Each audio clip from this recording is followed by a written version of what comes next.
Yes, students. Now we will discuss the questions on computation of total income and tax liability, which was asked in the past exams. That too under the compulsory sections. You know, indirect tax under descriptive type, the compulsory question would be asked on computation of total income and tax liability, either under the default regime or under optional regime or under both or under both. So I am taking the past examination question and I am trying to explain you guys. So please be attentive while watching this. And also one important thing is after watching this class, make sure that you guys also try to solve this question independently. Clear? Because now I am showing you how exactly it has to be presented along with notes, working notes, everything. Later, you guys also try to reproduce the same on your own. And if you want the soft copy of this with the answers, please check it out on our website under free resources. You will get it there. Yes. With this, we will start, guys. Question number one. See, whenever you are reading the total income question, guys, the story will be little longer. Story will be little longer. This question was asked for 6 marks in September 2024, not a compulsory question. If it is a compulsory question, I would have mentioned CQ in bracket. For example, I will just show you. You can see here. This question was asked in September 2024 only for 15 marks, compulsory question. Compulsory question. Whereas the first question, what I am solving is not compulsory but asked in exam. Clear? Yes. Wherever I have mentioned CQ in bracket, it means it is a compulsory question. So when question is little lengthy like this, what I would suggest is first go read the requirement and come back. So what is the requirement? Let me read. Compute the total income of Mr. Suraj, Mrs. Megha, and Dev. Three people are there. For the assessment year 25-26, assuming Mr. Suraj has decided to pay tax under default tax regime. Okay. Suraj will follow default tax regime under section 115 BAC. Whereas Mrs. Megha and Dev have opted out of default tax regime. These two people are following what scheme? Optional scheme. Okay, sir. Briefly explain the reasons for the treatment of each item. Whatever you're doing, you need to give a reason for it by way of note. Yes, it was asked for 6 marks. Now let us come and read the story. Suraj, 39 years, his wife Megha, 35 years, and minor son Dev, 12 years. Guys, here age will not matter, whereas for Dev, age will matter. He is a minor. He is a minor. Okay. Provide the following details of their income or losses for the previous year 24-25. Mr. Suraj first. Suraj story is only big. Okay. Suraj. Salary received as a partner from partnership firm 6,15,000. Guys, whatever salary the partner received from partnership firm, where is it taxable? Under the head PGBP. But how much is taxable is whatever is allowed to the partnership firm under section 40B will be taxable in the hands of partner under the head PGBP. They are given a clue here. You can see. He is a working partner in the firm and the salary is as per the limits prescribed under section 40B. That means whatever salary is paid to Mr. Suraj by the partnership firm, it is allowed. It is allowed for whom? For the partnership firm as per section 40B. That means entire 6,15,000 is taxable in the hands of Suraj. Yes. Under which head? Guy's name is salary, but don't tax it under the head salary. Why? In case of partnership firm and partner, sir, employer-employee relationship is missing. Clear? So in that case, whatever partner receive from partnership firm, either in the name of interest, salary, bonus, commission, remuneration, where is it taxable? It is taxable under the head PGDP in the hands of partner. Okay, sir. Then income or loss from house property. Brought forward loss from house A, let out 96,000. So let out property, both are let out. He has a brought forward loss from house A, 96,000. Current year loss from house B, let out 2,30,000. Both are loss. Guys, one thing you have to be careful here. Mr. Suraj is willing to follow which scheme? Default scheme. When he's following default scheme, for house property loss, maximum is you can adjust it only within the same week. You can adjust it only within the same name. Even though it is a current year house property loss, can you adjust it against other rates? No, not possible. Can you carry forward it? No, not possible. Under default regime, only one option left is you can adjust it only within the same head. Both are loss. So I don't think he has any other income from house property. So what should he do? What should he do? Forget and move on. Ashte. Clear? Both this loss he has to forget. Clear? As he is following default scheme guide. See this would have been adjusted provided he has another income from house property, but he doesn't have it because only this two data is given. That means both he misses out. Both he misses out. Okay, next, third. Interest received on enhanced compensation, 2 lakh. Guys, when it comes to interest on enhanced compensation, which happens normally in the case of compulsory acquisition, see, when compulsory acquisition happens, it is a capital gains. Capital gains has to be computed. Why, sir? Is it a transfer? Yes. Whenever there is a compulsory acquisition, it is a transfer, and we need to compute capital gains. And to compute capital gains, what is the full value of sale consideration? The compensation or enhanced compensation received. Sir, if there is a delay in payment of compensation or enhanced compensation, then they will pay along with interest. Where is interest taxable? Interest is taxable under the head income from other sources. Only interest component. Whereas compensation will get taxed under the head capital gains. Yes. Now coming to interest. Sir, it is taxable under the head other sources. When, sir? When is it accrued or when it is received? When it is received. Irrespective of when it was accrued, it will always be taxable in the year when it is received. Sir, it was accrued for 3 years, but received in the current year. When is it taxable? In the current year. How much, sir? 50%. 50% flat deduction would be given, remaining 50% would be taxable tax. Okay. Sure. We will see. It relates to transfer of piece of land in the financial year 1920. So compulsory acquisition happened in 1920. So if I ask you, when did transfer take place? 1920. Guys, if you remember, even capital gains will be taxable in the year when the compensation is first received. Yeah, assume compulsory acquisition happened in 1920, but compensation was paid 2 years later. When is capital gains taxable? After 2 years. After 2 years. Hope you remember. Yes, sir. Next, out of the above, 35,000 relates to previous year 24-25 and balance relate to preceding previous year. Guys, you might get confused here. They are trying to mislead you. They told 2 lakh is received, but they are telling out of that 35,000 is relating to our previous year. Remaining is relating to past. So should you tax only 35,000 or entire 2 lakh? Entire 2 lakh, flat 50% deduction, remaining is tax. Remaining 1 lakh is taxable. And sometimes to confuse you, they may also tell, assessee has incurred a legal fee, lawyer fee of so and so much. Will you give a deduction for it? No, no deduction. No deduction for it. That is why flat deduction of 50% is given. Over and above that, no other deductions. Next, gift from grandfather's younger sister by check 1,25,000. Guys, gift received is taxable under the head other sources as per section 56 to 10. First, we need to, but if it is received from relative, it is not taxable. Correct? We need to check whether grandfather's younger sister is it a part of relative. No, guys. Clear. If you want, I will just show you. Just a minute.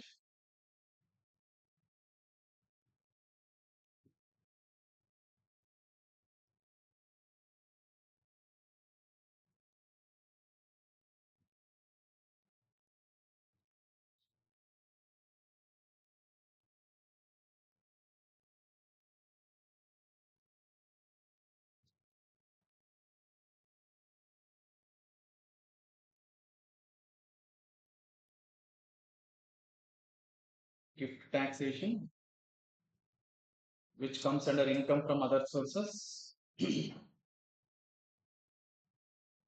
Yes. So this is for section 56 to 10. Relative means who and all is given. You can check it. Okay. In case of an individual, who and all will fall under relative definition. Spouse of the individual, that is enti, ganda, gandangi, enti. Next, brother or sister of the individual, brother or sister of the spouse of the individual, then brother or sister of either of the parents of the individual. Okay, chikappa, dodappa, those people. Okay, what was given here? Grandfather's younger sister. Okay. Next, any lineal ascendant or descendant of the individuals, like my father, grandfather, like that. Same way, descendant also. That is my children, grandchildren, like that. Then, any lineal ascendant or descendant of the spouse of the individual. All those people are covered. Plus, whoever is covered from 2 to 6, all their spouses. All their spouses. Nowhere here, our, who is that person? Grandfather's younger sister is covered. So that means it is taxable, sir? Yes. Entire 1,25,000 is taxable. Next, dividend on listed equity shares of domestic company, gross 50,000 taxable under IFOS. Next, on 1st December 2024, Mr. Suraj received 75 lakh as maturity proceeds from his life insurance policy, which was taken on 1st May 2012. 1st May 2012 means what is the percentage applicable? 10%. On or after 1st April 2012, what is the percentage limit applicable? 10%. If in any year, if assessee has paid more than 10% of the sum assured as premium, then when policy matures, no exemption. No exemption under section 1010D, guys. He paid 6 lakh as annual premium and the sum assured was 65 lakh. Guys, sum assured was 65 lakh. 10% of that comes to 6 lakh 50,000. But he has paid how much? 6 lakh. Within 10%? Yes. Within 10%? Yes. And please be careful, they have introduced one more limit called monetary limit of 5 lakh. But for the policy which was taken in the year 2012, that was not applicable. That was not applicable. So that means 6 lakh is within 10% of the sum assured? Yes. So when policy matured, Suraj is still alive. Suraj is still alive and he is receiving the policy amount. Can he claim the exemption? Yes, guys. Entire amount is exempt under section 1010D. Clear? Easy to remember. Guys, when will we take life insurance policy? When we are scared of death. Clear? And when policy matures, exemption is available under section 1010D. D for death. D for death. Okay. Suraj story done. Next, Mega. Current year loss from business. She carried on this business with funds which Mr. Suraj gifted to her. 8,10,000. See, husband gifted money. What did wife gift? Loss. One. Didn't understand? Husband gifted the money and wife has invested that money into the business and from that business she has made a loss.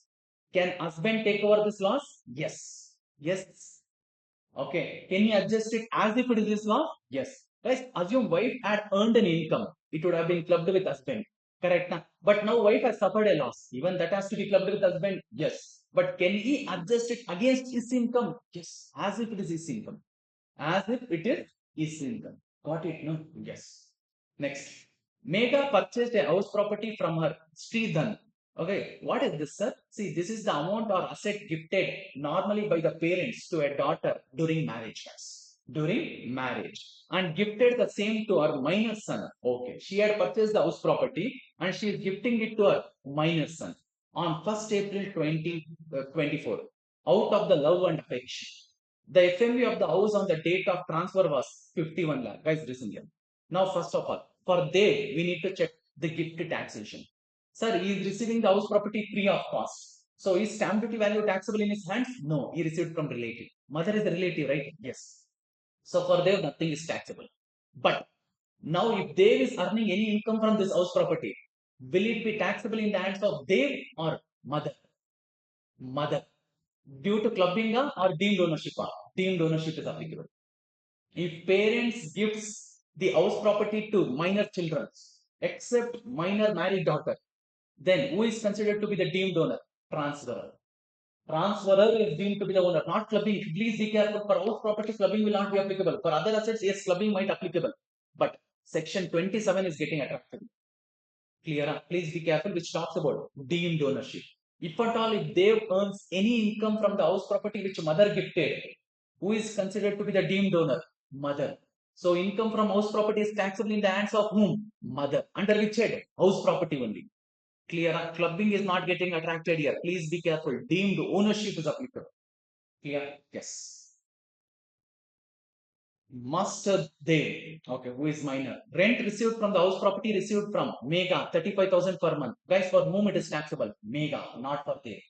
Actually, who is the owner? Legal owner? Dev. Who is earning the income? Dev. But who is deemed to be the owner for income tax purpose? Mega. Clear? Yes. So rest all we already read. That is compute the total income of Mr. Suraj, Mega and Dev. For Suraj, we need to calculate under which scheme? Default. Whereas for Mega and Dev under optional scheme, guys. Is that clear? See, why I told this, first you read this requirement. Why did I mention this? Because when you're reading the information, you can connect it to the answer. Okay, what should I do with this in my answer? Clear? Yes. Because especially this point, if I didn't know that Suraj was not following default scheme, then I would have built a different story. Correct. Because under optional scheme, the treatment would be different. And I knew before reading this, Suraj is following default scheme. That means I am mentally already prepared how to answer the question. Clear? Because no effect for this actually in the answer. But give a note. Give a proper note. Okay. First, let us finish Suraj. Okay, one by one. All three are done one next to each other, guys. Three columns. See, if you're comfortable doing like this, you can do it. Or else, sir, I want to do separate table for each one of them, sir. Can I do it? Yes. But I suggest, guys, as the marks is only for 6 marks, three people are there. Better to do it in columns first, so that you will save time. You will save time. Oh, chalo. First, we will do it for Suraj. What is the salary from partnership firm, guys? 6,15,000. And our wife has gifted, his wife has gifted a loss, 8,10,000. Can business loss be adjusted against business income? Yes. Total loss is 8,10,000. We have only business income to the extent of 6,15,000. Adjust. Clear? Yes. Sir, what about the remaining? Remaining, we will see. And one more thing, even for this guy, we need to at least give a note. He has brought forward loss from house property and current year loss from house property, which is both letter. Both he cannot adjust. Both he cannot adjust. So I have mentioned and written as nil here. And I have given a note. What is that note? Second note. Not allowed to be set off against income from other rates since Mr. Suraj is paying tax under default tax regime and such loss cannot be carried forward. Such loss cannot be carried forward. Yes, sir. Next. So house property, no income for him. He cannot adjust the loss also. Then business income also becomes nil after adjusting the loss. There is still a remaining loss, guys. We will see what to do. Income from other sources is how much? 2 lakh. That is the interest on the enhanced compensation what he has received. It is taxable in the year of receipt, guys. But a flat deduction of 50% is there, which is 1 lakh. Remaining is how much, sir? 1 lakh. So gift from grandfather's sister, is it taxable? Yes, because she is not a part of relative. Okay. So 1,25,000. Even gift is taxable under other sources. Plus dividends. Dividends also is taxable under this head. And if life insurance policy amount was taxable, if it was taxable, it would have been taxed here. But it is completely exempt under 1010D. I have given a note. I have given a note. You can observe, guys, wherever I have given a note, I have mentioned a reference here. Don't simply give the note. Okay, I have given the note and also mentioned in the main answer. Clear? So that even it becomes easy for the evaluator to go and cross check. Okay, if you want to cross check, maybe you will go to note 5 and see what have you written. What have you written? Okay, sir. Sure. Next, remaining business loss is how much? Sir, out of 8,10,000, we have adjusted 6,15,000 here. Remaining is 195. Can current year business loss, because it is obviously suffered by Mega in the current year. So it is as if my loss now. That is Suraj loss. Can you adjust it as if it is a current year loss? Yes. Current year business loss can be adjusted against any head except salary. Except salary. Yes, sir. So 195 can be adjusted against income from other sources. Remaining is how much? 80,000. So his total income itself is 80,000.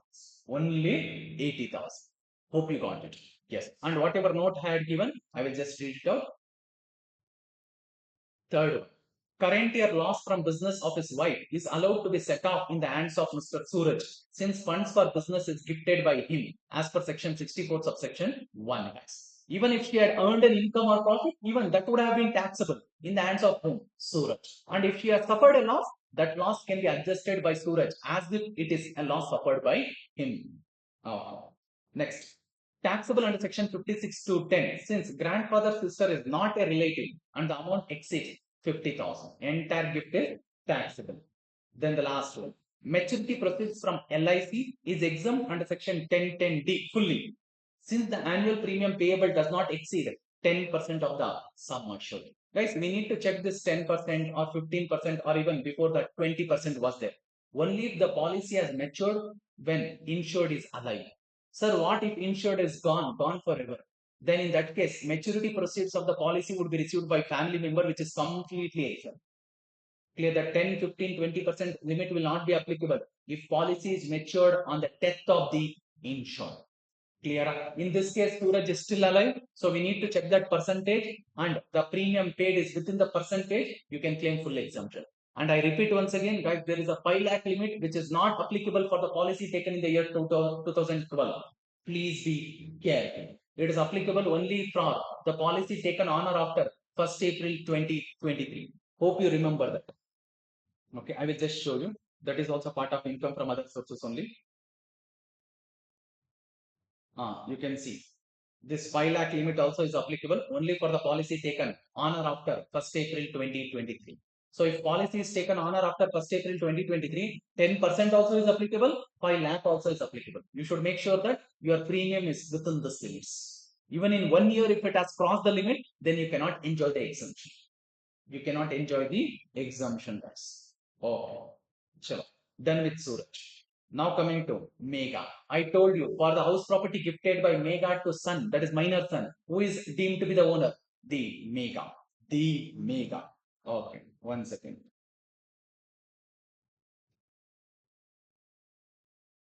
I will show you 1 second.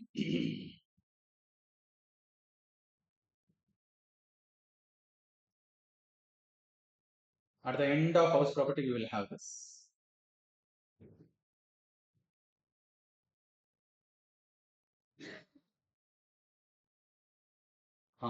Deemed ownership under section 27, you can see first one, first point. Transferred to spouse or minor child. An individual who transfer any property for inadequate consideration or gives property to his spouse or minor child.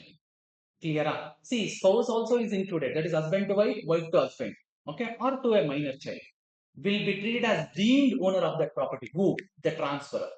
Clear? Because students might get confused here, guys. When house property is gifted, clubbing is not applicable. I'm stressing on this. Because if it is any other assets or money gifted, then clubbing will get attracted. But if it is a house property, what will get attracted? Deemed ownership.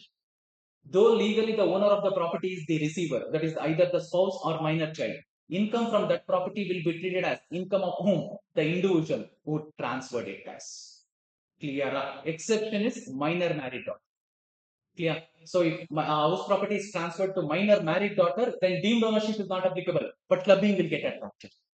But clubbing will get attracted. Yes, sir. Sure. Let us.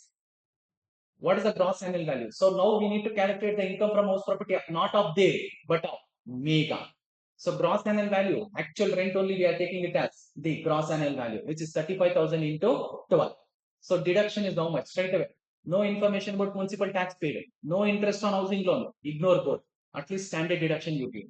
Deduction at 30% of NAV, 1,26,000. And guys, see, whenever you are computing the total income questions, there will be two things, salary and house property. For both, you have to consider standard deduction. Even for salary, sometimes there will be monthly salary, pension and all. You need to take care of standard deduction. Even though question is silent, still you have to provide for standard deduction. Here also question is silent about standard deduction. Should we still give it? Yes. Oh, 30% of NAV we are giving it 126. So remaining is how much? 2,90,000. 2,94,000 is the income from house property of Mega, and she doesn't have any other income, so straight away that is her total income. Then coming to Dev, I don't think Dev has any income. Dev doesn't have any income. Sir, gift, is it taxable for him? No. He received gift from mother? No. Mother, relative, first relative, correct? Yes. So in that case, the gift taxation is not applicable, guys. I have given a note here. You can see, as per section 27, Mega is deemed owner of the house property transferred to minor son Dev without consideration, though such property is acquired from her Sridhan. Yes, and for this gift I have mentioned here only. Exempt since the gift is from relative, that is mother. Got it? So this is all about question number 1. Question number 1. Okay, sure. I'm explaining in detail everything, so we are going slow. So don't worry, sir. Will we take so much time in the exam to solve one question? I'm explaining every possible thing, guys. Clear? Yes. So that you will get more and more clarity. Oh, this question is also a bit lengthy question. So what do we do? It was asked in September 2024 for 15 marks and a compulsory section. So let me read the requirement first. Compute the total income and tax payable for assessment year 25-26. Both they are asking total income as well as tax by Mr. Raman under default as well as optional as per the normal provisions of the Act, guys. Normal provision is nothing but optional. Clear? They are asking totally 4 calculations. Total income, tax liability under default, under optional. Which option is advantageous to Mr. Raman? Which one will you suggest, guys? Wherever tax liability is lower.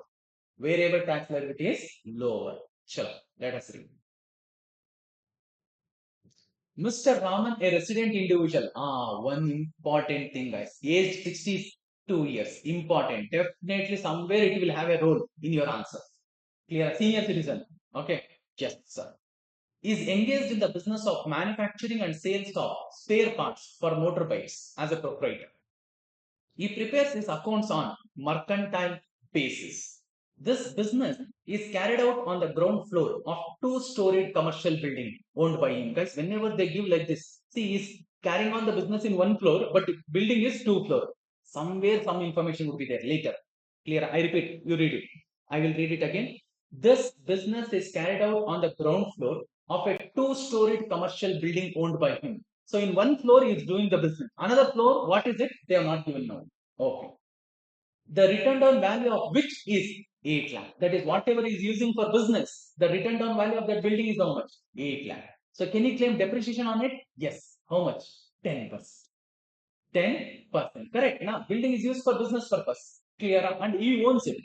Okay. If nothing is given, it is understood that he owns it. So owned by him only. They have clearly mentioned. Yes, sir. So in that case, can he claim depreciation on it? Yes. 8 lakh into 10%. He prepare his accounts on accrual basis. Again repeated because here they told mercantile, here accrual. Everything is one and the same only. Both are one and the same. The statement of profit and loss for the previous year ended on 31st March 2025 shows a net profit of 9,25,000 before taxation and depreciation. Guys, this is what we will take it as a base to compute what? PGBP income. To compute PGBP income. After debiting and crediting the following items, means the following items is already considered in P&L statement. It is either debited or credited. Now we need to check, should we add it back, should we deduct it, or should we do nothing? Here, yes, one by one. First one. Traveling expenses includes 2,40,000 being expenditure incurred on a foreign tour to Taiwan for attending a business exhibition and meeting with vendor, out of which 40,000 is incurred in Indian currency and 2 lakh in foreign currency. Hello, no problem. Mr. Raman has spent 10 days in Taiwan, out of which 4 days were utilized by him for attending marriage ceremony of vendor's son. Guys, see, attending the marriage ceremony of vendor's son can be considered as business purpose or for personal purpose. Clear? Either way, you can consider both is right. Now, if you consider it for business purpose, sir, how is it possible? Sir, I want to maintain good relationship with vendors, sir. That is why he has invited. Anyway, I have gone for business purpose there. So I will go and attend his son's marriage. Yes, sir. In that case, entire 2,40,000 is allowed. Nothing to add. Nothing to add. Or else the other view is, no, sir. How come attending the marriage will become for business purpose? Let us consider it as personal. In that case, 2,40,000. For how many days he attended the marriage? 4 days. So 4 by 10 has to be disallowed. Has to be disallowed. Hope you understand. 2,40,000 into 4 by 10 has to be disallowed. Has to be disallowed. Hope you understood. Clear? Both views are correct. Okay, but give a note. Whatever you are doing, give a note. Administrative expenses include 9,525 paid towards interest on delay in deposit of GST. Guys, if interest is compensatory in nature, allowed. Sir, if it is penal in nature, not allowed. Sir, if question is silent, what can I consider? You can consider it as compensatory in nature. Compensatory in nature. Okay.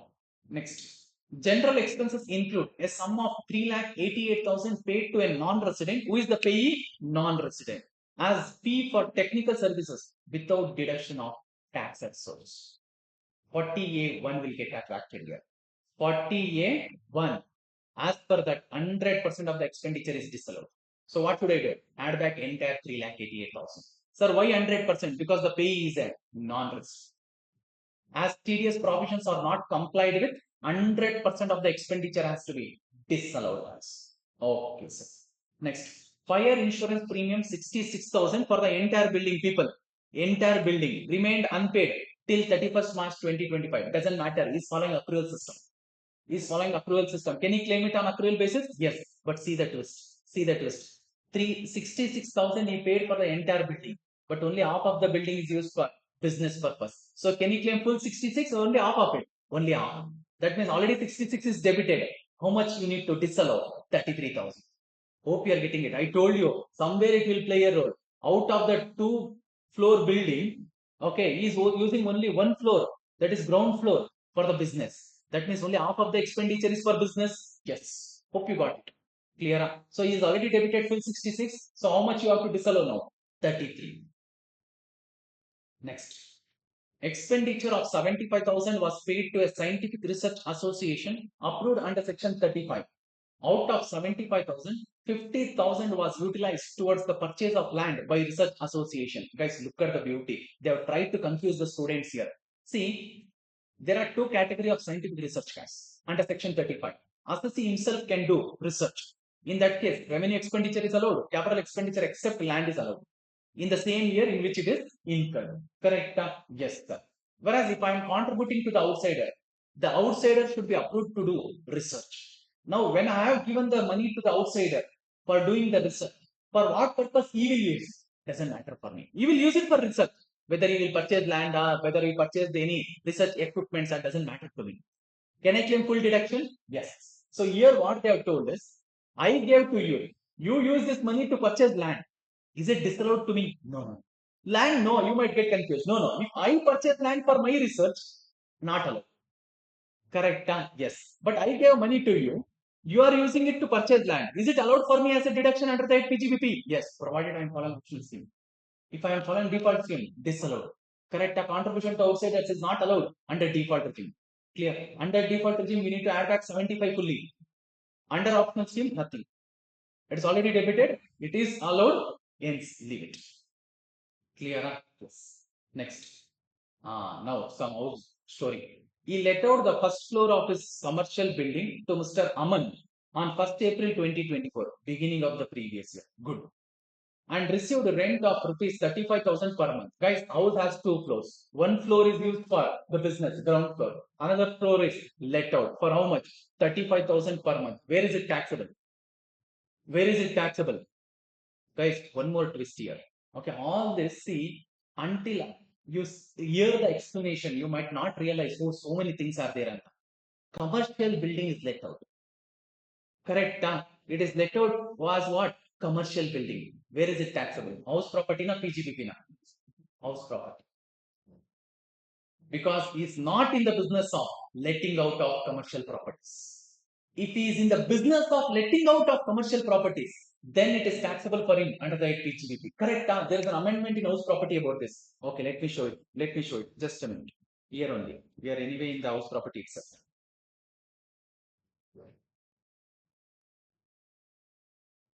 You can see. If assessee is engaged in the business of, like commercial properties of an assessee engaged in the business of letting out of the properties, then it is taxable under the PGBP. Sir, I am letting out commercial property, but not in the nature of business, sir. I had one floor empty. I let out for commercial purpose, but that is not in the nature of business. Is it taxable under PGBP or house property? House property. House property. Hope you understood. Clear? Yes. Yeah, let me read out this. He let out first floor of his commercial building to Mr. Aman on 1st April 2024 and received rent of 35,000 per month. Municipal tax 25, guys, pay attention. Municipal tax 20,000 relating to the building. Building and the floor, both the floors. Okay. They didn't tell first floor or ground floor. When they mention building, it includes both the floors. Okay. Were paid equally by both Raman and Aman. 10,000, 10,000. Guys, listen. 10,000 is allowed for business purpose because ground floor. Another 10,000, he can claim it under the head house property. But if it is paid by tenant, no deduction. Correct? Yes, I repeat it. Out of 20,000, 10,000 is paid by Aman, 10,000 is paid by Raman. Clear? Now, obviously 10,000 is for the ground floor, 10,000 is for the first floor. That is what we are considering, assuming equal portion. Yes. So whatever is paid for ground floor for the business, for the building which is used for business purpose, you can claim it as business expenditure. Whereas another 10,000 which is paid for first floor which is let out, you can claim it under the head house property. But if Aman has paid it, no deduction. Why, sir? Who is Aman? Aman Gupta, you know. Tenant. Is a tenant. If tenant pay the municipal tax, no deduction for it. No deduction for it. Rent received was credited and municipal taxes of 10,000 relating to ground floor was already debited to P&L account. Is there any adjustment for it? No, sir. It is already debited. It is right. Leave it there. It is right. Leave it there. Next. He sold a piece of land for 44 lakhs on 12th April 2024. He had acquired the land for 40 lakhs on 1st January 2023. Guys, check that period of holding. For land and building, what is the period of holding? 24 months. If it is held for more than 24 months, long term. Less than 24 months, short term. So here it is less than 24 months. So which asset is it? Short term. So we need to compute what? Short term capital gain. The gain of 4 lakh is credited to statement of profit and loss. Is it right? No. Remove it. Why, sir? Because it is taxable under a separate head called capital gains. They have given cost inflation index and all just to mislead you. As it is a short term, no indexation tax. Okay, they have given cost inflation index for 22-23 and 24-25, which is actually of no use for us because it is a short term capital gain. And please be careful, Pawan. The date of transfer is before the change. Before the change. Old rate is applicable or new rate? Old rate. 15%. If it's a short-term capital gain, what rate is applicable? 15%. And one more thing. Actually, it is not a special gain. If it is a short-term, only on the transfer of EFT, it is special actually. Sir, what if it is on land? It is a normal income. It is a normal income, correct? The short-term capital gain, only three are special. That is on the transfer of EFT, equity shares, unit of equity-oriented fund, unit of business trust. Rest all the short-term capital gain is a normal income, taxable at normal range. Next, coming to additional information. Mr. Raman purchased a raw material from Paul Industries, a micro enterprise, for rupees 49,000 on March 10, 2025. Okay, date of transaction. However, the payment to Paul Industries was made on April 5th, 2025 by check. No written agreement for payment existed between Paul Industries and Mr. Raman. Okay, no written agreement exists. Fine. Next, another supplier, Call Industries, a small enterprise with whom also no written agreement existed for payment was paid rupees 1,34,000 in cash on April 5th, 2025 for purchase of raw material on March 31st, 2025. So purchase has happened on March 31st. Payment is made on April 5th. Both Paul Industries and Call Industries follow mercantile system of accounting. Guys, this question is on section 43B, capital B. Yes, I will just explain that interesting provision.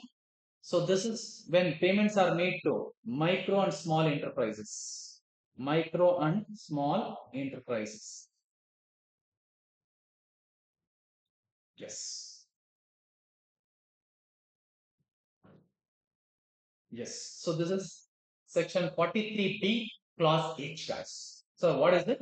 As per section 43BH, sum payable by the assessee to micro or small enterprise, that is the recipient is micro or small enterprise, for the supply of goods or services beyond the time limit specified in section 15 of MSMED Act. MSMED means micro, small and medium enterprises. Clear? See, in the name, even medium is covered. But as per section 43BH, they have covered only micro or small. Oh.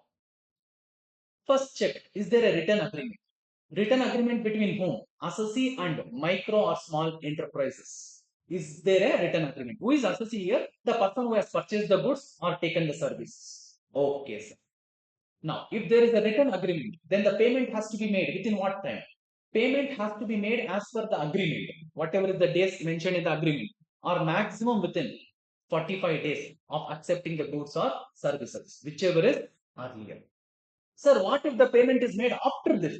You can still claim it, but in the year in which you have made the payment.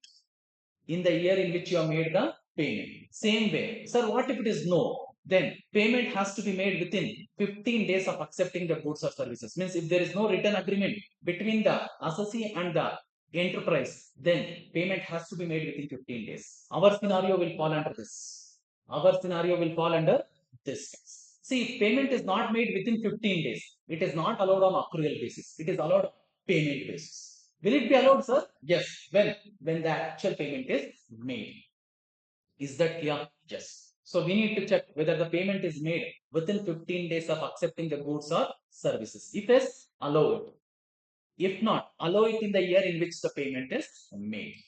Is that clear? Yes. Next, second one. Mr. Raman acquired a registered trademark on July 15, 2024 for 2 lakh. Mr. Raman started using this trademark for his business from January 15, 2025, less than 180 days. Put to use for less than 180 days. Mr. Raman omitted to enter any transaction relating to this trademark in his books of accounts. Guys, trademark is an intangible asset. You can claim depreciation at the rate of 25%. But here it is put to use for less than 180 days during the previous year. So you can claim only 50% of 25%. Next. Mr. Raman bought a car for personal use on 12th April 2021 for 5,40,000. He started using this car for his business purpose from 1st April 2024. Full year he is using it. As on that day, the market value of the car was 2,10,000. Doesn't matter.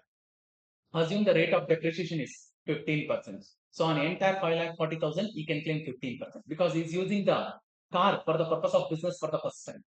So 5,40,000, that is the cost into 15%.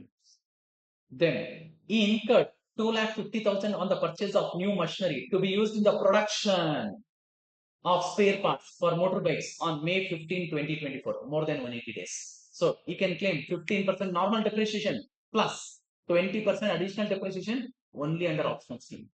Under default scheme, additional depreciation is not allowed. Oh. He has paid a tuition fees of rupees 25,000 for education of his daughter to a college, which can be claimed as deduction under section 80C, guys. 80C. Yes. And please be careful. Additional depreciation means these things are not yet debited.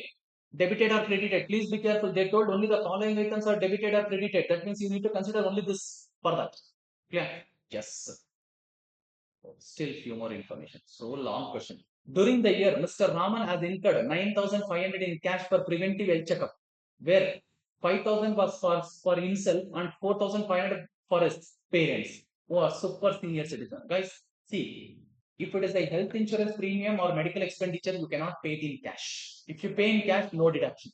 But for preventive health checkup, you can pay it in cash, but maximum deduction is 5,000. Maximum deduction is 5,000. So here 9,500 is paid, sir. It is restricted to 5,000. Sir, for both the category put together, because there are two category there.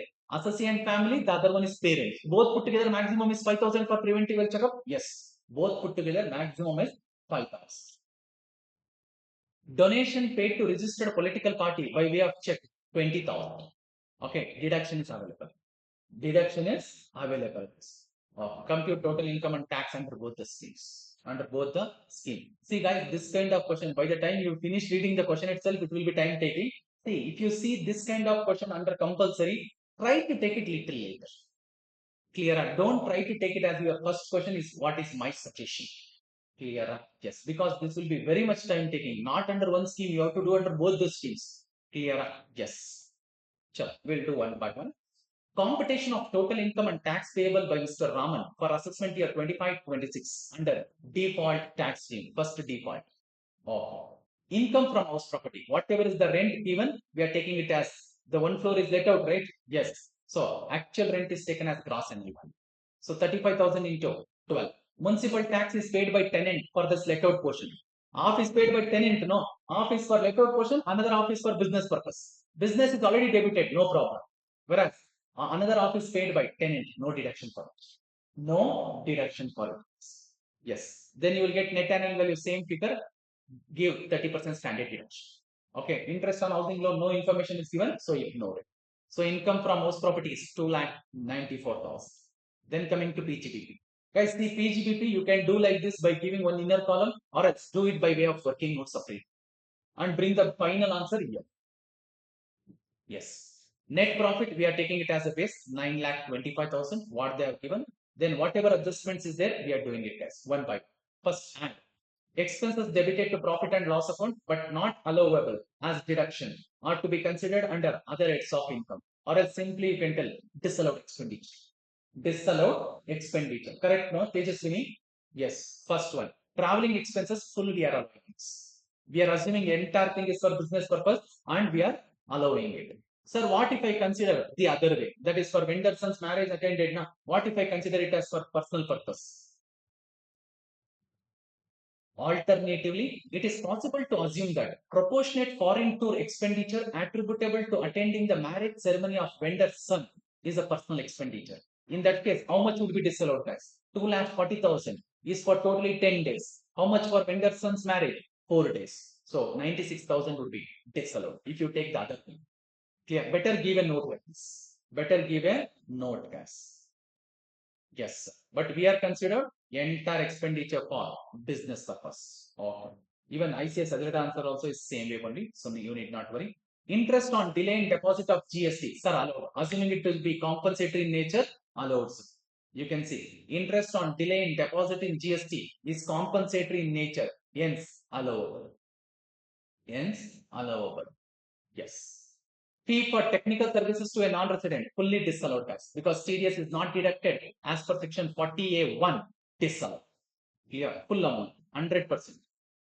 100% disallowed under section 40A1 since the TDS was not deducted. Clear? Yes. Next, fire insurance premium, half is for the business building, another half is for net out building.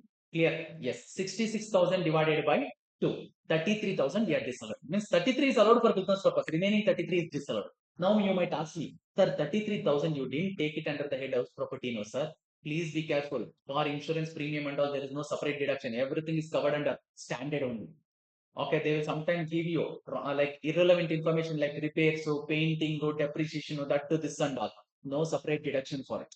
All will fall under this 30% NAV itself. Only two separate deductions are there. What are those? Municipal tax paid, interest on loan. Rest all will come under this itself. Okay, sir. Next, contribution to scientific research association. Guys, this is not allowed under default regime. This is not allowed under default regime, which is already debited. So what should we do? Add it back. Is it allowed under optional scheme? Yes, there we will take care separately. There we will take care separately. Then municipal tax for the ground floor, allowable since the ground floor is occupied for business purpose. They told out of 20,000, 10,000 is paid by owner and it is already debited to what is that? Profit and loss statement. Sir, is it allowed? Yes. Should we add it back again? Not required. Next, this adjustment. I already explained this. Sum payable for purchase of raw material from Paul Industry, a micro enterprise. Guys, when did we purchase? When did we purchase? Sir, we purchased it on 10th March. I was supposed to make payment within 15 days because there is no return agreement. Did I make it? No. When did I make the payment? 5th April. After 15 days. After 15 days. So is it allowed in the current year? No. It will be allowed in next year. So disallow in the current year. Disallow in the current year means add it back. Then coming to another payment. This is interesting. Please listen how the connection is there you see. For the payment made to small enterprise, deduction is allowed. Why, sir? Because the payment is made within 15 days. When the transaction was entered, 31st March. When the payment is made, 5th April. Within 15 days, payment is made? Yes. So when is it allowed? In the current year. Not in the next year, in the current year. Clear? It is allowed in the current year. But look at the beauty. It is paid in cash. When it was paid? Next year. So as it is paid in cash, it will be disallowed next year. As per section 40A3. 40A3A actually. I repeat, listen. Guys, as the payment is made within 15 days here, it is allowed as per section 43B. No problem. On what basis? Accrual basis. It is allowed. Claim it. But you made the payment in next year. But when you are making, you paid it in cash. So when expenses is allowed in the last year on accrual basis, in the current year, if you have made the payment in cash, then it is considered as your business income. As per which section? 40A 3A. 40A 3A. Hope you understood. Got it? Yes. So for this year, this will not impact, but still just a given note telling you. However, since the payment is made in cash on 5th April 2025, which comes in the previous year 25-26, 1,34,000 for the purchase of raw material would be deemed income, that is business income, in previous year 25-26 as per section 40A 3A. Clear? Yes. See, this is actually not relevant for my answer, but still good to give. Good to give this note, guys. Show that yes, you know this. Yes. Sure. Coming back. So this is disallowed, whereas this is allowed in the current year, but it will become income in the next year. Then coming to rent received and capital gains, we are removing it. Why, sir? Because it is already credited. My business income has increased, but it is not taxable under the head PHGP. We are removing both. Then coming to depreciation, which is not yet debited. Now we will claim it. On trademark, it is 25% into 50%. Why 50%, sir? It is put to use during the previous year in January. So less than 180 days. So claim 50%. Then on car, full 15%. On new plant and machinery, 15%, no additional. No additional. Why, sir? Under default scheme, additional depreciation is not allowed for new plant and machinery. Clear? Yes. Then on building, 8 lakh, which was made at the beginning of the question. 8 lakh is the value of the building which is used for business on that 10%. Guys, this you might miss out. By the time you read full question, what was given at the beginning, you will miss out. Clear? Because all other assets, this assets information is somewhere given in the bottom, whereas this building was given on the top. Clear? Yes. Chalo. But when I was reading, I marked and told somewhere this will help you to calculate depreciation because it is a business building. Yes, sir. 80,000.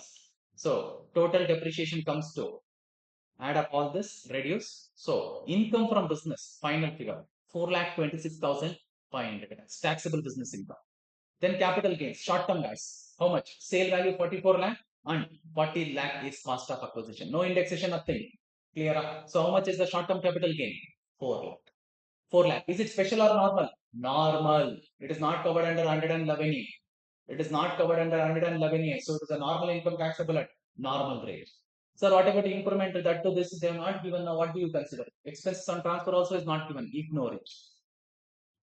Gross total income 11,20,500, and there is no deductions under chapter 6A given under default scheme. So ignore it. You can mention like this. Please listen. You can see not allowable under default tax regime. Under any section, it is removed. Okay. See, few sections are allowed. 80CCD subsection 2, 80JJW. Those deductions are allowed, but those things are not given in the question. Nah? Why are you worried? Clear? Whatever information is given in the question, I guess 80C, 80D is there. Both are blocked under default. Yeah, yes. So total income comes to 11,20,500. They have also asked tax guys. What is the basic exemption limit under the default regime? 3 lakh. Always 3 lakh. Irrespective of the age or residential status, it is always 3 lakh. So up to 3 lakh, it is nil. And one more thing, entire total income is normal. Hello, entire total income is normal. Why, sir? Even this 4 lakh is also normal. You might get confused there. Please be careful. No special rate for this. No special rate for this. Up to 3 lakh nil, 3 lakh to 7 lakh 5%, 7 lakh to 10 lakh 10%, 10 lakh to 12 lakh it is, but we will stop it at our total income, which is 15%. So what is the gross tax liability? 68,071. Sir, is rebate available? No. Total income is more than 7 lakh. Sir, is surcharge applicable? No. Total income is less than 50 lakh. Then add health and education cess, 4%. So you'll get 70,798. Round it up to nearest 10 rupees, which is 800.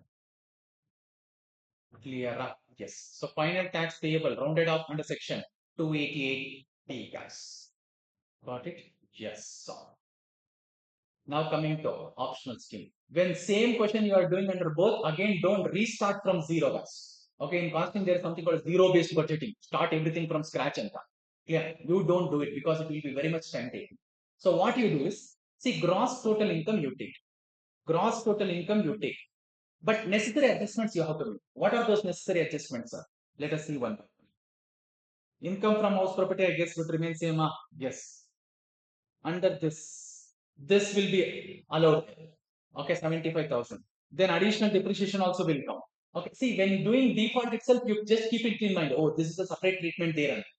Clear? Those things you adjust. Clear? Yes. Then capital gains, same treatment, and deductions will come. Anyway, deductions will come after gross total income. So take the gross total income as per the default scheme as a base. Adjust to two things, guys. adjust two things. What is it? Additional depreciation for new plant and machinery used for production. Is it allowed? Yes, 20%. Claim 20% of actual cost. Please be careful. Yes. Then contribution to outsiders for research purpose. Is it allowed, sir? Yes. Deduct both. Deduct both. Because both of this was not allowed under default. So accordingly, my gross total income would have gone up. Now, is it allowed under optional scheme? Yes. Reduce. Now we will get gross total income as per normal provisions.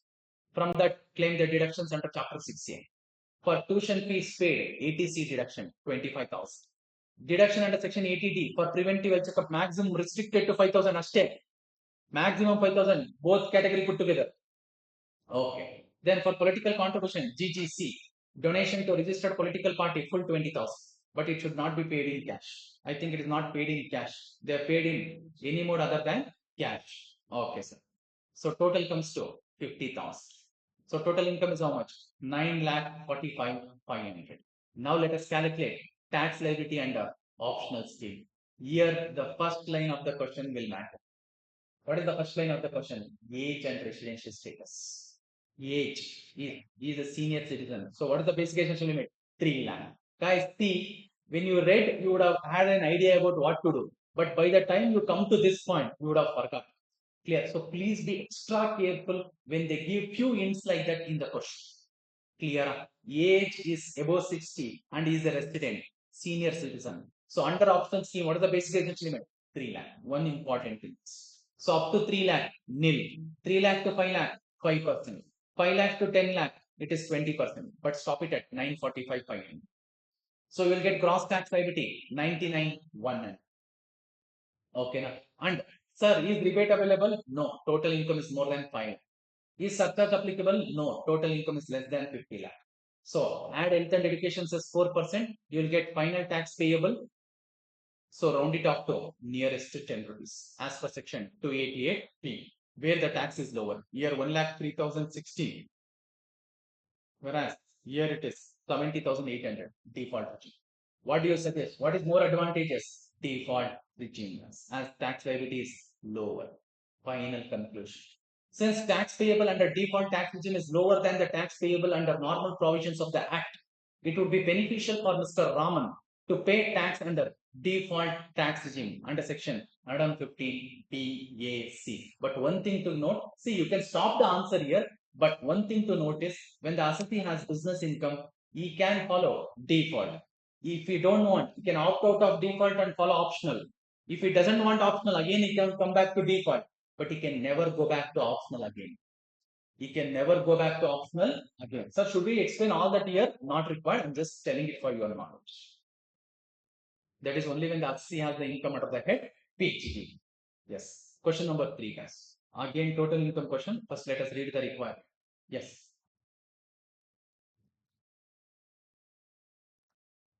Yeah. So first we will read the requirement. This question was asked in May 2024 for 15 marks. Again under compulsory section. Again under compulsory section. What is it? Compute the total income and tax liability of Mr. Sahil for assessment year 25-26. If he has exercised the option of shifting out of default tax regime, okay, that means they're asking only under optional scheme. Provided under section 115 BAC subsection 1A. Guys, that means the assessee is following optional scheme. We are not supposed to work out under default regime. Yes, sir. Sure. Question number 3. Mr. Sai, a resident Indian, aged 40 years. Here, age doesn't matter because less than 60. A manufacturer at Chennai. Okay, manufacturing somewhere will play a role, maybe, because he's a manufacturer. At Chennai, gives the following manufacturing, trading, and profit and loss account for the year ended 31st March 2025. Manufacturing, trading, and profit and loss account for the year ended 31st March 2025. What are there? On the credit side, we will see first. Sales, closing stock, fine. Then we had a gross profit here, which is brought forward. Then dividend from domestic companies, winning from lotteries, net of TDS. So 10,500 is the net figure. There is a TDS of 4,500. Total comes to 15,000. If I have to consider under the head other sources, how much should we take? The gross figure, which is 15,000. Profit on sale of shares is 45,000, which is taxable under the head capital gains. We need to remove it from here and tax it there. Okay. Then coming to debit side. Opening stock 71,000. Purchase of raw materials 17,20,500. Manufacturing wages and expenses 5,80,500. Gross profit 21,78,000. Same thing is carried forward to the next part. Administrative charges 2,90,000. Guys, all this on the face looks like allowed. But if there is any adjustments given later, we will see. We will see it later. SGST penalty paid 7,000. It is not compensatory in nature. That means it is penal in nature. Sir, is it allowed? No, it is disallowed. So we need to add it back. Then GST paid, allowed as an expenditure. General expenses, allowed. Miscellaneous expenses, allowed. But if there is any masala given later, we need to check it. Okay. Loss on sale of shares. Guys, this is capital loss, which has to be taken care under the head capital gains. Next, interest to bank 60,000 on machinery term loan. That is, you have purchased a machinery by taking a loan for which you have paid an interest of 60,000. Let us see if there is any additional information given later. Depreciation 2 lakh. Guys, this depreciation would not be as per companies, as per income tax act. It would be as per the accounts. So what should you do? Disallow this and we need to compute the depreciation under section 32 and allow that. Yes. Net profit 13,56,000. Okay. Following are the further information relating to financial year 24-25. First, administrative charges include 46,000 paid as commission to brother of the assessee. The commission amount at the market rate is 36,000. Market rate is nothing but fair value. Sir, paid is 46,000, but how much is fair, sir? 36,000. That means how much is unreasonable? 10,000. So is it disallowed? Yes. As per section 48.2, 10,000 is disallowed. Next, the assessee paid 33,000 in cash to transport carrier on 26th December 2024. Guys, a cash payment is made to a transport carrier on a single day of how much? 33,000. Is it disallowed? No. See, 10,000 is actual limit for cash payment. But when it comes to payment made to transport carrier, how much is that? 35,000. So is it made within 35,000? Yes, no problem. No problem. Nothing is disallowed here. This amount is included in manufacturing expenses. Assume that the provisions relating to TDS are not applicable on this payment. No problem. So no problem here. It is allowed. Next one. A sum of 4,000 per month was paid as salary to a staff throughout the year. And this has not been recorded in the books of account. So 4,000 is an amount which is paid to a staff per month, but not recorded in the books. Unrecorded expenses or unexplained investments, we can call unexplained expenditure, we can consider it. Yes, sir. And guys, this 4,000 is actually a payment, but it can be considered as deemed income. It can be considered as deemed income. And taxable how much, sir? 4,000 into 12. And at what rate? 78%. That is 60 plus surcharge plus cess. Oh. Next, bank term loan interest actually paid up to 31st March 2025 was 20,000 and the balance was paid in October 2025. Important. Bank loan total interest is how much, guys? 60,000. In that 20,000 was paid on 31st March. Remaining 40,000 is paid in October. 43B is applicable here. 43B. Why, sir? Because the entire expenditure of whatever interest you have taken from bank, you have to pay it within the due date of filing the returns. If you have paid it after the due date of filing the return, it would be allowed in the next year, guys. So 40,000 would be disallowed in the current year and will be allowed in the next year. Oh, next. Miscellaneous expenses include 10,000 contributed to Prime Minister Relief Fund, which is allowed as deduction under section 80G. Loss on sale of shares represents shares sold within a period of 6 months, means short term. from the date of purchase. Whatever loss is there here, no, it is short-term capital loss. Under which section? 111. Shares is covered under 111. Yes. Next. Profit on sale of shares represent shares held for 2 years and securities transaction tax was paid on it. Okay. This is a long term now. Profit on sale, whatever is there on the credit side, it is a long term capital gain. Under which section, sir? 112A. Shares is covered under 112A, long term. Okay. And STT is paid, even that condition is given in 112A, it is satisfied. Next, H. Housing loan principal repaid during the year was 50,000, for which deduction is given under section 80C. And it relates to residential property occupied by him. Interest on housing loan was 2,60,000. Okay. Interest can be claimed under the house property as well as in the deductions chapter. Housing loan was taken from Canara Bank. Value of the property is 45 lakh and loan value is 25 lakh. And sanction date is 31st March 2017. These amounts were not dealt within profit and loss account given above, so it is not considered. Assume this housing loan is eligible for 80EE deduction. Guys, important thing here. See, interest on housing loan is 2,60,000, for which if it is a self-occupied property, maximum interest allowed under house property is how much? 2 lakh for self-occupied property. Remaining 60,000. Sir, can I claim it under section 80EE? They only gave a hint that assessee is eligible. But under 80E, maximum is 50,000. Maximum is 50,000. Yes, sir. Remaining 10,000 what, sir? Lapse. Can I carry forward it, sir? No.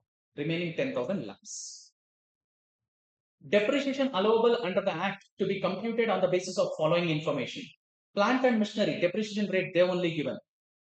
Opening WDV, 12 lakh. Additions during the year used for more than 180 days, full depreciation 2 lakh.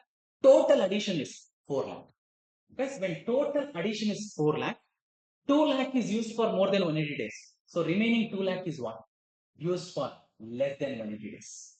Used for less than 180 days. Yes. So in that case, so we need to break this 4 lakh into 2 lakh, 2 lakh. Yes, sir. Ignore additional depreciation under section 32(1)(2)(a). Compute the total income and tax liability of Mr. Sahil for assessment year 25-26 if he has exercised the option of shifting out of default tax regime provided. This we already read. So assessee is following optional schemes. Chalo. One by one we will see. Always when you are calculating the total income, you have to go advice. Sir, is the assessee having any income under the salary? No. So straight away you can go to house property. Income from house property. Annual value of the self-occupied property is nil. Then deduction under section 24B is what? Interest on housing loan is 2,60,000, but under house property head for self-occupied property maximum you can claim is 2 lakh. And entire 2 lakh is a loss now. And please be careful, assessee is following optional scheme. Clear? Because if assessee is following default scheme, even this is not allowed. Even this is not allowed. Okay. Next, coming to PGPP. Net profit, we are taking it as a base, 13,56,000 and make necessary adjustments. First one, add expenses debited to profit and loss account but not allowable as deduction or to be considered under the other heads. Okay. Both I have given under the same heading. First, commission paid to a brother, which is unreasonable. How much, sir? 10,000. I have mentioned a note for it. Commission paid to a related person or relative to the extent it is excessive to the market rate is disallowed under section 40A2. 40A2. Unreasonable payment to relative. Oh. Next, cash payment to transporter. How much? 33,000 I guess, which is within 35,000, fully allowed. Fully allowed. Why, sir? It is within 35,000. I have given a note for that also. Not disallowed under section 40A3 since the limit for one-time cash payment is 35,000 in respect of payment to transport operators. Okay, sorry. Next, interest to bank term loan, guys, 20,000 is paid within the due date of filing the return, which is allowed. Whereas remaining 40,000 is paid after the due date of filing the returns, which is disallowed as per section 43B. One of the items covered under section 43B is interest. Okay. Interest paid to bank after the due date and filing of return under section 139 subsection 1 is disallowed as per section 43B, which is only 40,000. Remaining 20,000 is allowed. Sir, what about this 40,000, sir? As it is paid after the due date of filing the returns, it will be allowed in next year. It would be allowed in next year. Next, contribution to Prime Minister Relief Fund. For this, deduction is available under section 80G. So we are adding it back here. Next, SGST penalty paid. It is penal in nature. So we are adding it. Oh, for both, I have given a note. And for all this, you can give just a small note. Just give an explanation in 1 or 2 lines. You can see. First, not allowable since the same is not incurred only and exclusively for the purpose of business. That is the contribution. Next, SGST penalty paid is not compensatory in nature and therefore not allowable. Then coming to depreciation calculation, we are doing it here. Open in WDV, full depreciation. Additions put to use for more than 180 days, full depreciation, 30,000. Whereas put to use for less than 180 days, only 50%. Only 50%. 2,25,000 is the total depreciation.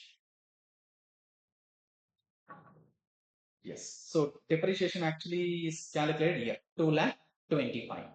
Okay. And sir, whatever they have debited in P&L account, what should we do? Add it back because that won't be as per income tax law. Okay. Then loss on sale of shares also is added back here because we will consider it separately under the head capital gains. Next, income credited to profit and loss account but not taxable as business income. All these incomes, whatever is credited here, dividend, winnings and profit, these are taxable under different heads. So please remove it. Because of this, my profit has increased and we need to deduct all these 3 items. Yes, sir. We need to deduct this. Whatever is credited, the same amount has to be removed, guys. Yes. Then coming to business income, 13,47,500. Set off of current year loss from house property. Sir, can house property loss be set off against business income? Yes, it can be set off. Whatever is the 2 lakh loss is there, we can set it off. We can set it off. Yes, sir. 2 lakh, we are setting it off. Yes. Next, salary. This is an important adjustment. Okay. Salary paid to staff not recorded in the books, 48,000. 4,000 per month into 12, which comes to 48,000. So we are adding it as the unexplained expenditure. So is it taxable as business income? Yes. I have given a note for it. Note H.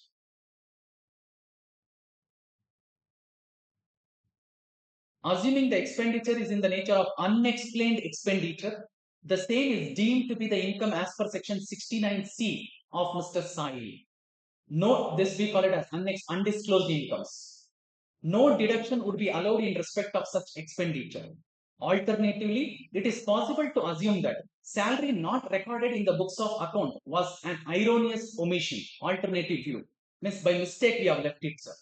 In that case, the assessee has offered satisfactory explanation about the course of such expenditure. In such a case, it will not be considered as income. And can assessee claim it as an expenditure? Yes, he can claim it as an expenditure. That is the alternate view. Alternate view. In such a case, it would not be considered as deemed income and the same would be allowed as deduction while computing business income on the basis of books of accounts. Okay, in that case, the figures will accordingly change, guys. Here we have considered it as, sir, unexplained expenditure and we have considered it as deemed income. Okay, so total business income comes to 11,95,500 including this 48,000. Now coming to capital gains. Long-term capital gains taxable under section 112A, which is already computed, 45,000. 112A because it is long-term and STT is also paid. Yes, sir. And we have a short-term capital loss. Sir, can short-term capital loss be adjusted against long-term gain? Yes, 20,000. Remaining gain is how much? 25,000. Then income from other sources, dividend and even winnings. Please be careful. Whenever we are considering the income, we should consider gross income. When they are given in the question, they are given net income. When I removed it from PGBP income also, I removed the net figure. Why, sir? Because whatever is credited, we will remove it first. And while considering the income, we need to take gross figure. We need to take gross figure. Okay, which comes to totally 30,000. Now, gross total income is 12,50,500. So, deductions under Chapter 6A is first, principal repayment of housing loan is allowed as deduction under Section 80C, which is 50,000. Then, deduction under Section 80E, they only gave a hint in the question. Sir, maximum is how much? 50. So, total interest is 2 lakh 60. In that 2 lakh is claimed under the head house property. Remaining is how much? 60. In that 60, 50 is given here. Remaining 10 lakhs. Can we carry forward that? No. Next, for Prime Minister Relief Fund, which comes under category A, 100% allowed as deduction. Category A, 100% allowed as deduction, 10,000. So 1 lakh 10,000 is the total deduction. So total income comes to 11 lakh 40,500. But please be careful.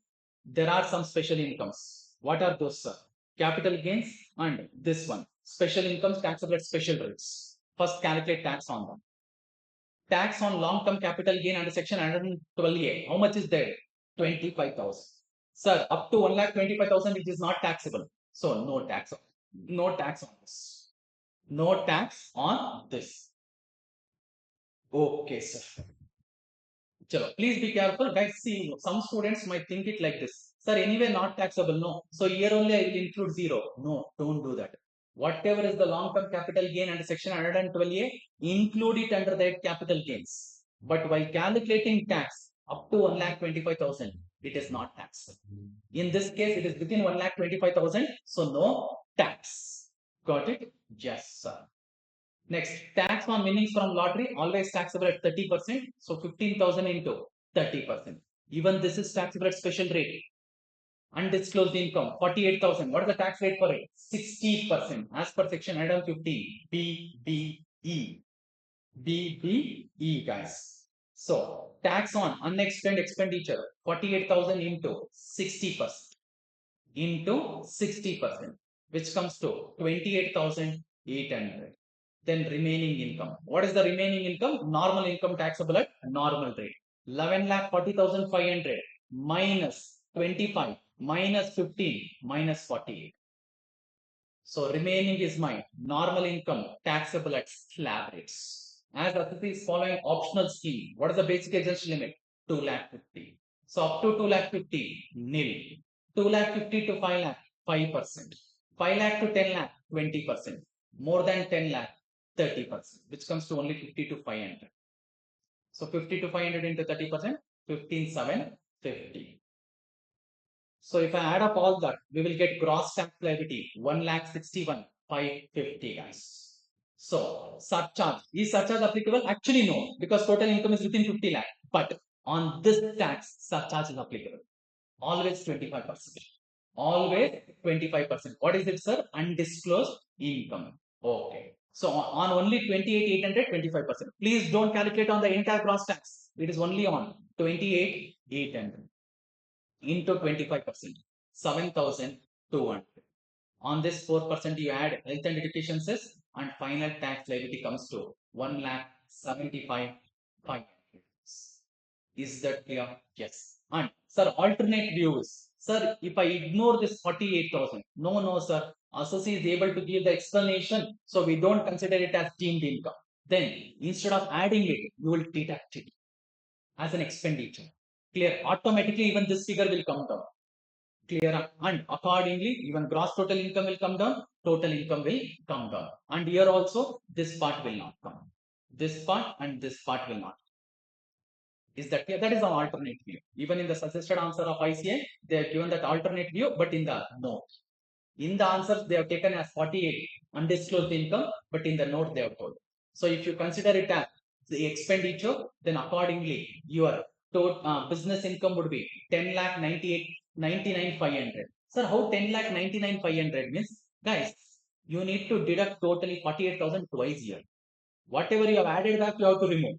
Correct. Or simply do like this. From 11,47,500, deduct 48,000. Deduct 48,000. Is that clear? Yes. Accordingly, even total income will change and tax liability also will change, guys. I have given the figure here. If you change it, then accordingly, how much would be the total income as well as the tax liability? Yes, sir. And ICAI has also given one more view telling if asset is following 44AD presumptive scheme, then what will be the income? Whatever is the sales figure, guys, just a minute. Whatever is the sales figure, on that 8% they have given actually. But as per section 44AD, if you have received everything in the mode other than cash, then you can take it as 6%. You can take it as 6%. But they have taken it as 8%. Nowhere in the question they have asked, but still they have given it. You also, for safety, you can mention it. You can see. If Asat is following 44AD, that is presumptive scheme for his business, then what would be his presumptive income? Sir, 43 lakh 50,000 into 8%, which comes to 3 lakh 48,000. Whereas as per the regular calculation, how much it comes to business income? Business income comes to how much, sir? 11 lakh 95 500. Or as total income comes to how much? So total income comes to 11 lakh 4500. But please be careful. 4480 is applicable only for business, not for all other incomes. Clear? So if he is following presumptive scheme, then his business income would be 3 lakh 48,000. Clear? In this case, Sahil has maintained the books of account. He can claim the higher sum actually earned, which is 13 lakh 47 500 as his income from business. Alternative 13 47 500. 1347 500. 1147 500. It's 1147 500. Oh, actually, yeah. This 2 lakh loss, if I leave it, because we have adjusted here, okay, it will be 1347 fine. 1347 500. So should he claim this actual income or presumptive income? Normally, if actual income is more than that, he has to disclose. Clear? For that, he need to maintain books of accounts. Yes. Alternatively, if Mr. Sai claims his business income of 3,48,000, that is 8% of total turnover. Guys, instead of 8%, you can also take 6%, assuming entire amount is received through any mode other than cash. Under section 4480, this total income and tax liability will accordingly change. And please be careful, this 4480 is applicable only for business income, whereas the capital gains and other sources and all will remain same. Yes, sure. Next question is 4 marks question, which is asked in September 2024. What is it? First, let me read the requirement. Question is on residential status. Determine the residential status of Mr. Madan and his HER and compute gross total income of Mr. Madan for assessment year 25-26, assuming he opted out of default tax regime, means he is following optional scheme as. The value of 1 USD, that is the exchange rate they have given, can be taken as 70 rupees. Guys, this is like question on section 6 and as well as section 5. Okay, along with total income calculation. Section 5 talks about scope of total income. Yes, sir. Sure. Mr. Madan, a citizen of India and the Karta of an HUF, is employed in PCS Private Limited. He is drawing monthly salary of 65,500 in India, monthly salary. On 1st June 2024, he purchased one residential house property in Mumbai for 18 lakh in his individual capacity. The market value of the property is 32 lakh and the value for the purpose of charging stamp duty value is 23 lakh. Market value doesn't matter, 18 lakh, 23 lakh. Guys, there is an inadequate consideration. There is an inadequate consideration of how much? 5 lakh. Is it taxable for the recipient? Yes. When the immovable property is purchased for an inadequate consideration, then section 56 to 10 is applicable for the buyer. On August 31st, 2024, he was transferred to a branch office of PCS Private Limited in the USA and he left India on September 1st, 2024. He is going outside India for employment. The overseas branch paid him a salary of $2,500 per month in USA. Earned in USA, received in USA. He managed business of HUF from USA when he was not in India. Okay. He has managed the business of HUF from USA when he was not in India. When he was not in India, he has managed it. When he is in India, obviously he would have managed from where? In India. So control and management partly at least is in India. Yes, because when he was not in India, he has managed from USA. But part of the year he was in India, right? Yes. During that time, he would have managed from India. Yes. So even if control and management is partly in India, HCF is said to be resident in India as per section 6, subsection 2. Okay. He had also gone out of India for 99 days and 201 days in the previous year, 23-24 and 22-23. That is in the past tense, respectively. Please be careful. This is not in India. They have told outside India. Clear? So you need to take total number of days minus this. He visited India from January 1st, 2025 to January 15, 2025 for training on a project and received 15 days salary in India as per his Indian monthly salary before being transferred. Okay. He has again come back to India in January and received 15 days salary here. Guys, please be careful. He left India on 1st September. So he was in India from when to when? 1st April to 1st September. Plus in January also. When to when, sir? From 1st Jan to 15th Jan. Okay. Mr. Rajiv, one of his friends, gifted him a sculpture in India on August 10, 2024. The market value is 45,100, less than 50,000. Less than 50,000. Is it taxable, sir? No. Determine the residential status of Mr. Madan and his HCF and compute the gross total income of Mr. Madan for assessment year 25-26. Assuming he opted out of default tax return. Okay, this we already read. Only 4 marks question, guys. But for 4 marks, it is too much actually. Let us see. First, residential status not only of Madan but also of HCF. Mr. Madan, an Indian citizen who left. Where is it given Indian citizen, sir? First line itself. Clear. Indian citizen who left India on 1st September 2024 for the purpose of employment to USA would be non-resident in India since he stayed in India for 169 days. Sir, how did we get 169 days? April, May, June, July, August, 1 day in September, plus 15 days in Jan, plus 15 days in Jan, which comes to 169 days during the previous year 24-25, which is less than 182 days. Sir, what about the second condition? Second condition is not applicable for him. Why, sir? Indian citizen going outside India for employment during the previous year. Second condition is not applicable, sir. Yes. Second condition under section 6.1 is not applicable for Mr. Madan as is covered in the explanation. Residential status of HCF. Since Mr. Madan is managing the HCF for part of the year from India, control and management of its affairs is situated partly in India as per section 6 subsection 2. Yes, HCF could be resident in India for previous year 24-25. Guys, once HCF is resident as per section 6.2, we need to go for the second step and check whether they're ordinary or not ordinary, for which Karta will come into picture. If Karta satisfy both the conditions given under section 6.6, then HCF will become ordinary resident. Oh, that is what I have given here. A HCF is said to be resident and ordinary resident in India during the previous year 24-25. If Karta, that is Mr. Madan in this case, satisfy both the following conditions under section 6.6.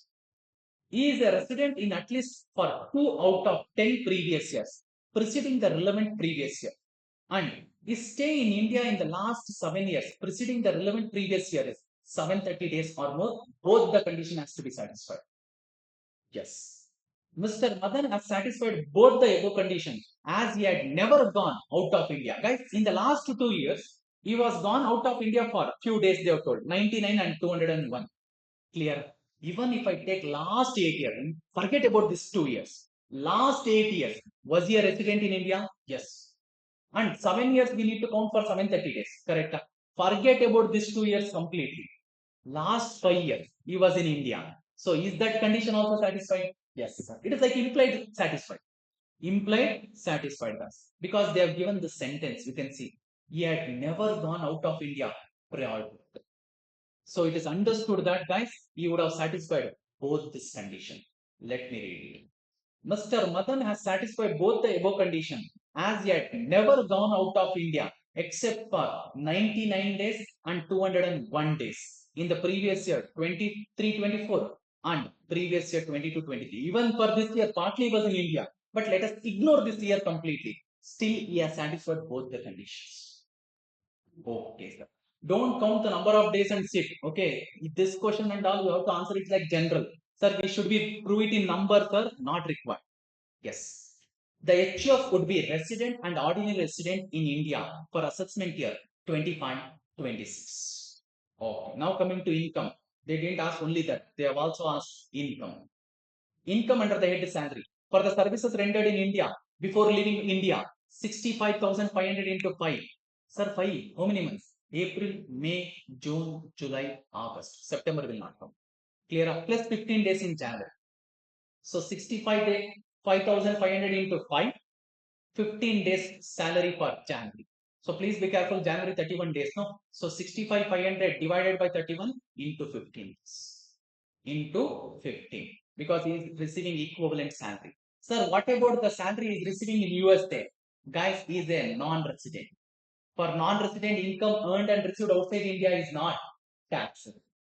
Is not taxable. Yes.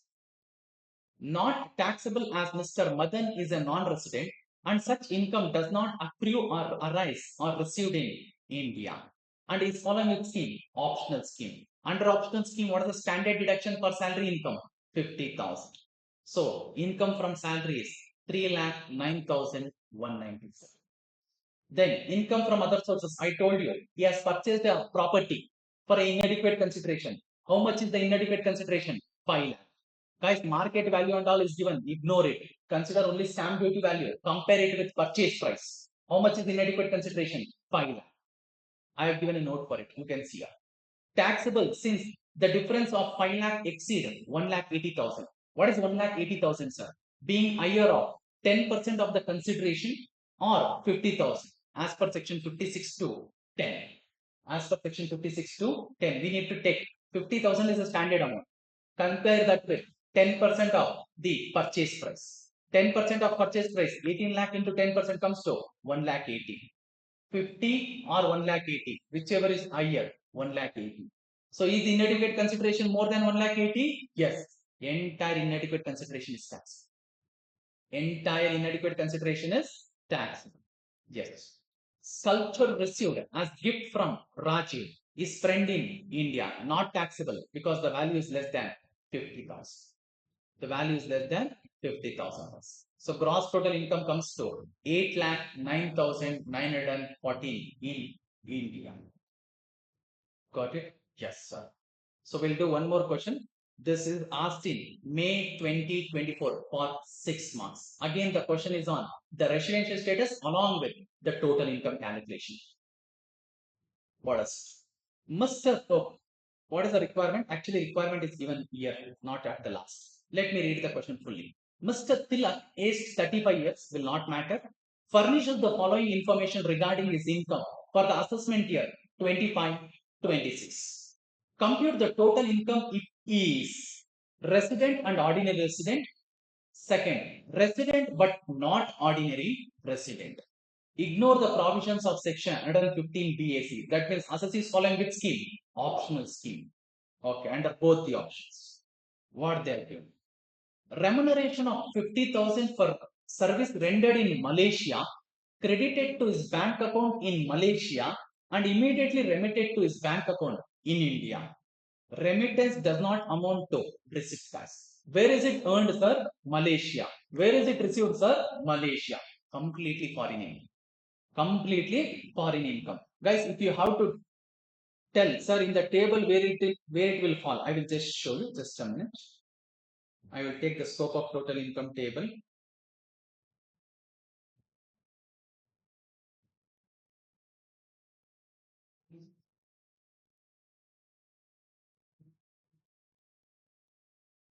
Yes. Yeah. So income earned in Malaysia, received in Malaysia, where it will fall, sir? In this category. For only ordinary resident, it is taxable. Whereas for the other two, it is not taxable. Okay. Then coming to profits from business in England controlled from Bombay. Where is Bombay? In India. Good. Rupees 3 lakh. Out of which 25,000 is received in India. 25,000 is taxable in all the three cases. Whereas if control is from Bombay, it is taxable for which two cases? It is taxable in first two cases. Okay. Whereas 25 is taxable for all cases. So what you do is 3 lakh we need to divide. Actually, what is asked in the question is ordinary and not ordinary. For both, it is taxable fully. 3 lakh. Correct? Both the cases you can see here. Taxable, taxable. Full 3 lakh. Full 3 lakh each. Next. Amount brought to India out of past untaxed profits earned in Singapore, not taxable for anyone. Next. Capital gain on the sale of land in India. Income deemed to accrue. Section 9 we discussed. Income deemed to accrue or arise in India whenever property is in India. But received in Malaysia, doesn't matter. 2 lakh is taxable always.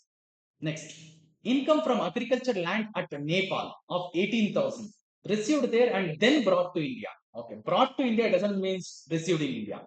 So, income from agriculture land at Nepal received there. That means it will fall in this category. Taxable only for ordinary resident.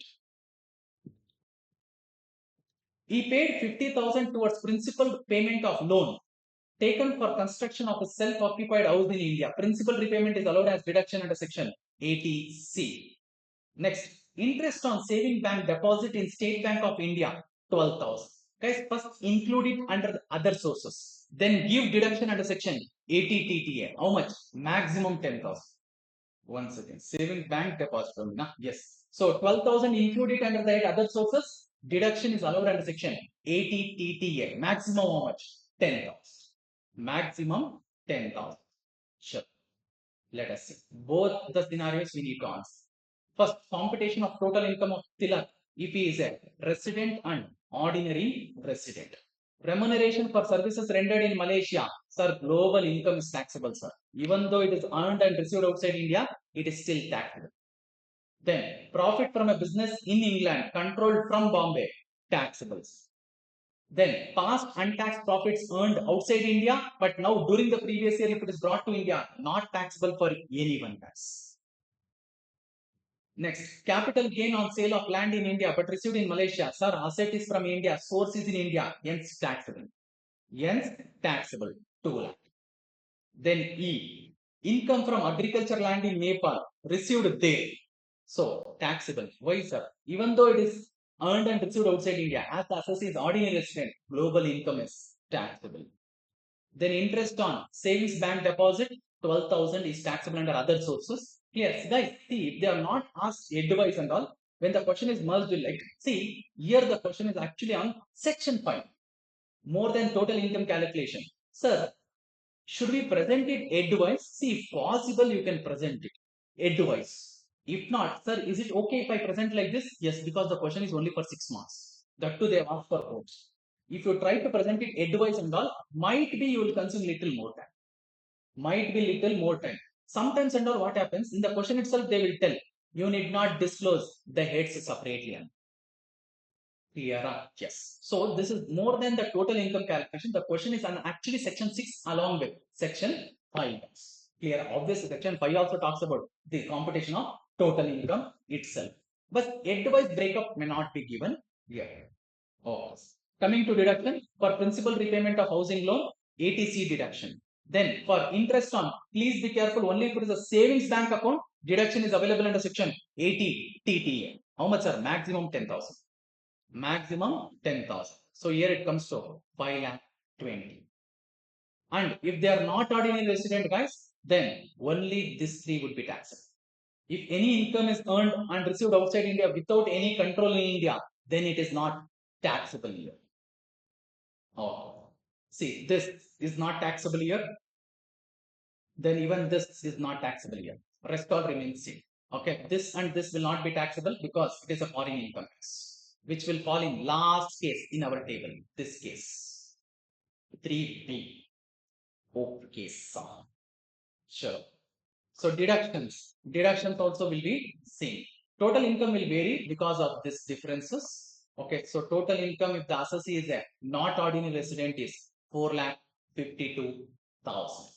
4,52,000.